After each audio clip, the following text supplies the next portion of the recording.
രണ്ടാമത്തെ മോഡ്യൂളിൽ വേണ്ട ഇമ്പോർട്ടൻ്റ് ആയിട്ടുള്ള കുറച്ച് കാര്യങ്ങൾ നമുക്ക് നോക്കാം. ഒന്നാമതായിട്ട് വേണ്ടത് ഈ വേവ് ഫോമാണ്. വേവ് ഫോമിലേക്ക് നോക്കിയാൽ നിങ്ങൾക്ക് കാണാൻ കഴിയും ടൈം വേഴ്സസ് കറണ്ട് ആണ് വരച്ചിരിക്കുന്നത്. കറണ്ട് എന്നോ വോൾട്ടേജ് എന്നോ എന്ത് വേണമെങ്കിലും മാർക്ക് ചെയ്യാവുന്നതാണ്. T0 ആവുന്ന സമയത്ത് കറണ്ട് 0 ആണ്. പൈ ആവുന്ന സമയത്ത് കറണ്ട് 0 ആണ്. π/2 എന്ന് പറഞ്ഞാൽ 90 ആണ്. അപ്പോൾ മാക്സിമം വാല്യൂ ആണ്. അപ്പോൾ ഈ മോഡ്യൂളിൽ ഏറ്റവും ഇമ്പോർട്ടൻ്റ് ആയിട്ടുള്ള ആദ്യത്തെ ഇക്വേഷൻ ആംഗുലർ ഫ്രീക്വൻസി ഒമേഗ എന്ന് പറഞ്ഞാൽ 2πf. എഫ് എന്ന് പറഞ്ഞാൽ ഫ്രീക്വൻസി. പൈയുടെ വാല്യൂ എന്ന് പറയുന്നത് 3.14 ആണ്.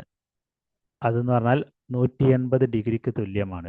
പൈനെ റേഡിയൻ എന്ന് പറയുന്ന യൂണിറ്റിൽ എടുക്കുകയാണെന്നുണ്ടെങ്കിൽ പൈ ഡിഗ്രിക്ക് തുല്യമാണ്. അതേപോലെ standard wave form of an alternating voltage, നമ്മൾ കൊടുക്കുന്ന സപ്ലൈ വോൾട്ടേജ് എന്ന് പറഞ്ഞാൽ V = Vm sin omega t ആണ്. ഈ സൈൻ ഒമേഗ ടിക്ക് പകരം ഉപയോഗിക്കുന്ന മറ്റൊരു വേർഡാണ് EM സൈൻ തീറ്റ എന്നുള്ളത്.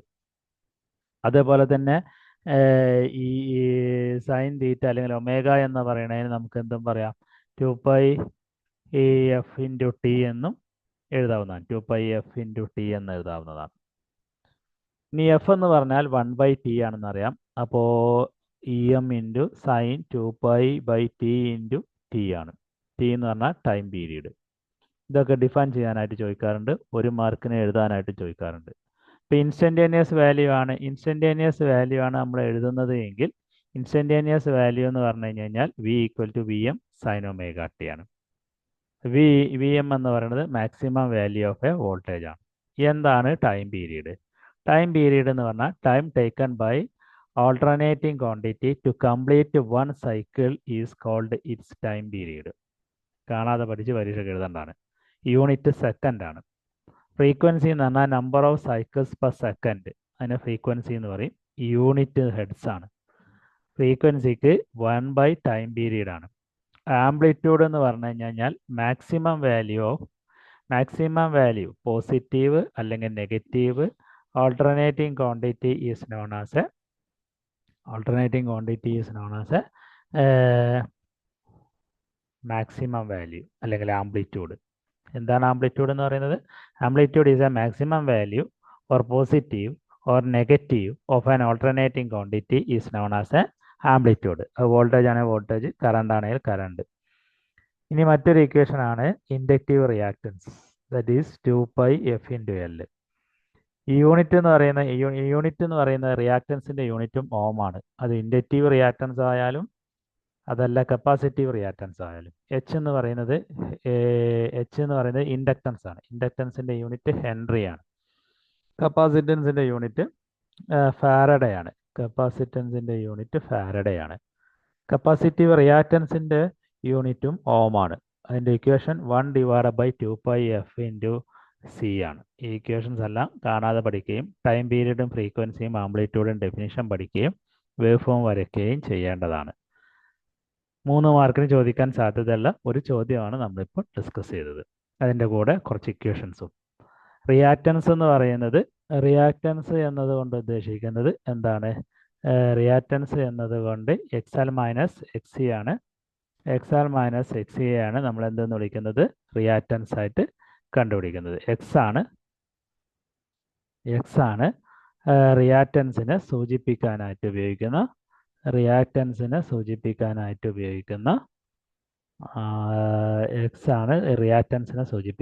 ഉപയോഗിക്കുന്ന സിമ്പൽ എന്ന് പറയുന്നത്.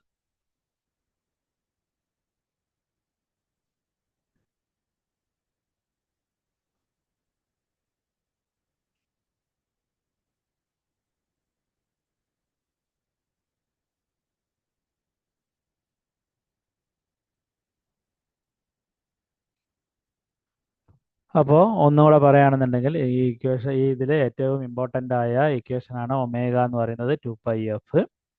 പൈ എന്ന് പറഞ്ഞാൽ 3.14 അല്ലെങ്കിൽ 180 degree.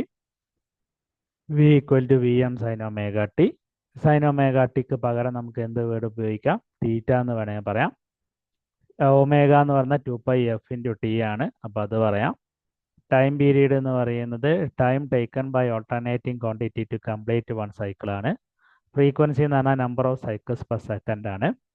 A maximum value of positive or negative of alternating quantity is known as an amplitude.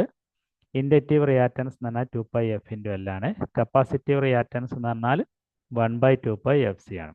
ഇനി ബാക്കി വരുന്ന ഇക്വേഷൻ ആണ് z equal to root of R square plus X square. ഇത് ഇമ്പിഡൻസിൻ്റെ യൂണിറ്റും ഓം ആണ്. റെപ്രസെൻ്റ് ചെയ്യുന്ന സിമ്പൽ എന്ന് പറയുന്നത് z ആണ്. ഇമ്പിഡൻസ് ഡയഗ്രാം വരയ്ക്കാനായിട്ട് പറയുന്നതാണ്. അപ്പോൾ ഇങ്ങനെ വരയ്ക്കേണ്ടതാണ് ആർ എക്സ് സെഡ്. അതുപോലെ തന്നെ പവർ ട്രയാങ്കിൾ വരയ്ക്കാനായിട്ട് പറയുന്നതാണ് V I cos phi. Q എന്ന് പറഞ്ഞാൽ റിയാക്റ്റീവ് പവറാണ് V I sine phi. S is equal to V into I. Apparent പവറാണ് വി ഇൻറ്റു ഐ എന്ന് പറയുന്നത് യൂണിറ്റ് വോൾട്ട് ആംപിയർ ആണ്. ആക്റ്റീവ് പവറാണ് V into I cos theta. Reactive പവറാണ് V I sine theta. Then V A R unit ആണ്, reactive പവറിൻ്റെ unit ആണ് V A R. Q factor എന്ന് പറയുന്നത് റെസിപ്രോക്കൽ ഓഫ് പവർ ഫാക്ടർ ആണ്. ഇപ്പോൾ ക്യൂ ഫാക്ടർ എന്ന് പറഞ്ഞാൽ ആർ ബൈ സെഡ് ആണ്. Q factor of the coil or a figure of merit എന്നും പറയും. റെസണൻറ്റ് ഫ്രീക്വൻസിൻ്റെ equation 1/2 pi root L C. ഇത്രയും കാര്യങ്ങൾ അറിയാമെങ്കിൽ എന്ത് ചെയ്യാനായിട്ട് പറ്റുള്ളൂ? പ്രോബ്ലംസും കാര്യങ്ങളൊക്കെ ചെയ്യാനായിട്ട് പറ്റുള്ളൂ. അപ്പോൾ ഇതിൽ ഒരു പ്രോബ്ലമാണ് നമ്മൾ ഇതിൻ്റെ കൂടെ നോക്കാനായിട്ട് പോകുന്നത്. റെസിസ്റ്റൻസ് 20 ഓം ആണ്, ഇൻഡക്റ്റൻസ് 0.2 ഓം ആണ്, 0.2 ഹെൻറി ആണ്, കപ്പാസിറ്റൻസ് 100 മൈക്രോ ഫാരഡേ ആണ്. നേരത്തെ പറഞ്ഞ എല്ലാ ഇക്വേഷൻസും നമ്മൾ ഇതിൽ ഉപയോഗിക്കും. അതായത് എക്സ് എൽ കാണും ആദ്യം 2 pi f ഇൻറ്റു എൽ 2 ഗുണം 3.14 ഇൻറ്റു 50 ഇൻറ്റു 0.2 അങ്ങനെ ചെയ്യുമ്പോൾ ഒരു വാല്യൂ കിട്ടും. അതേപോലെ 1/2 pi എഫ് സി കൂടെ ചെയ്യുമ്പോൾ 1/2 ഇൻറ്റു 3.14 50 100 ഇൻറ്റു 10⁻⁻6 ചെയ്താൽ 32 കിട്ടും. 63-ൽ നിന്ന് 32 കുറച്ചാൽ എക്സ് കിട്ടും. Root of R square plus X square ചെയ്താൽ ഇമ്പിഡൻസ് കിട്ടും. ഐ എന്ന് പറഞ്ഞാൽ വി ഡിവൈഡ് ബൈ സെഡ് ചെയ്താൽ ഐ കിട്ടും. കോസ് ഫൈ കാണേണ്ടി വരും. R divide by Z 20 divide by 37 ചെയ്താൽ 0.54 കിട്ടും.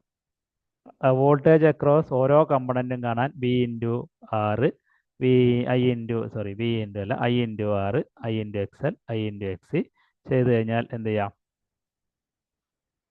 ഐ എന്ന് പറയുന്നത് 6 ആണെങ്കിൽ 6 ഇൻറ്റു 20 120 വോൾട്ട് കിട്ടും.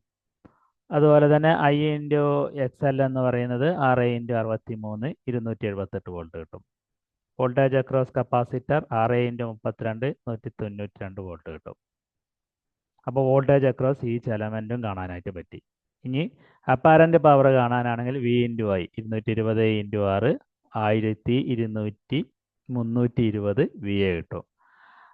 ആക്റ്റീവ് പവർ എന്ന് പറഞ്ഞാൽ V I cos phi 220 into 6 into cos phi ചെയ്താൽ 713 വാട്ട് കിട്ടും. റിയാക്റ്റീവ് പവർ കാണാൻ വേണ്ടിയിട്ട് എന്ത് ചെയ്യണം? ആദ്യം കോസ് ഫൈയെ കണ്ടിട്ടുള്ളൂ, അതിന് ആംഗിൾ കണ്ടുപിടിക്കണം. ആംഗിൾ കണ്ടുപിടിക്കുക എന്ന് പറഞ്ഞാൽ കോസ് ഇൻവേഴ്സ് ഓഫ് 0.54 ചെയ്താൽ 57 ഡിഗ്രി.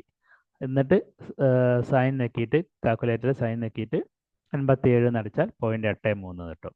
അപ്പോൾ റിയാക്റ്റീവ് പവർ കണ്ടുപിടിക്കാം. 220 വോൾട്ടേജ് ആണ് തന്നിട്ടുണ്ട്. 6 ആംപിയർ ആണ്. 0.83 കൊണ്ട് ഗുണിച്ചാൽ 1107 VAR ലഭിക്കുന്നതാണ്. Thank you for watching this video.